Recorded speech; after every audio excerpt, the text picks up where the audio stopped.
There's a legend of Moa. The story is about the mountain and where he originated from. He originated from up in the hills outside of Tauranga.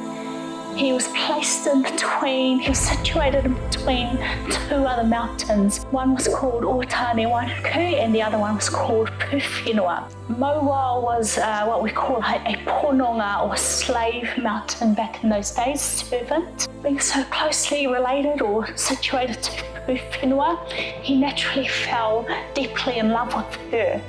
Unfortunately, Puwhenua had her sights set on Otane Wainuku. Moa became very sad and actually quite depressed over that, and he wished to come out to the ocean here to drown his sorrows. He called on the Patupaiarehe, which are a night creature.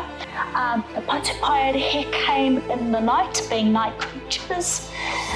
They wrapped their ropes around him and dragged him to where he is today, name being Mo-Ao, 2 words, Mo meaning caught and Ao meaning by the dawn, so caught by the dawn.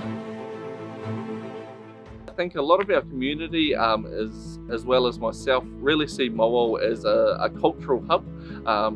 He has had like a rough estimation of 500-600 years of living in different stages of occupation by the 3 iwi of Tauranga Moana. So Moa was a hub and an area that everyone from our community can identify with. The Moa Trust was set up in 2008 when it was returned to the 3 iwi of Tauranga Moana. So basically now has ownership of Moa.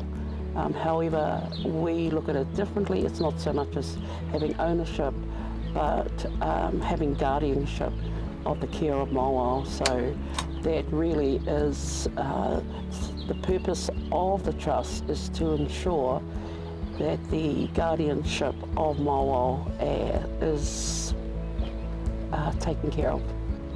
Enhancing the presence of tangata whenua on Moa and in that whole kaitiaki role, which is part of our strategic plan at the moment, which is a 30-year strategic plan to recognise and acknowledge that kaitiaki role of tangata whenua. To support the strategic plan that Mate Moana was talking about, which is called He Koro Waiaki or Moa, is a project to bring back more tangata whenua to the mountain under a kaitiaki program. So the kaitiaki program is a voluntary program where tangata whenua are invited to come and join in. I fully understand the importance of my role to work in partnership with the owners and the governors of Moa. So I know that the work that we do day to day is to protect this maunga for future generations. So I get a lot of a really good feeling at the end of the day when you know that you've put in a good day's work and you know what you've done here.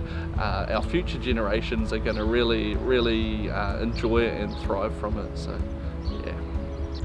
What prompted it was the looking after our kaitiaki. So it was a discussion between the Moa Trust and Ngāpau Te Reo, which is the co-management operations that we share with Tauranga City Council. And it really was for them to have a base at the foot of the mount, and also around promoting that whole idea of having a presence. Yeah, so the pod's been a really awesome asset for us here on the Maunga. We've got a new and growing group of kaitiaki from our local community that are really dedicated to looking after and helping ensure those behaviours we want on the mountain are actually followed. So to have an actual base for our kaitiaki and a really nice visual base at the very beginning of most people's walk, I think has been really impactful for our community to understand that our kaitiaki are here, we're on the maunga, and we're operating day to day. So it's just given an awesome little home and a little hub to work out of, and it's just been it's been quite transformative. It's been really good. So when we come to Mawao, that's our place where we can leave our belongings and have a place that we can call our own.